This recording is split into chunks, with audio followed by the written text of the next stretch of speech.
Hello guys, I'm back again. Pololoy the good boy.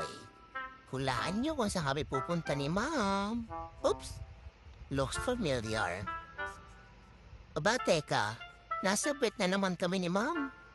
Akit nga po dito sa upuan para magmukha akong biglalo.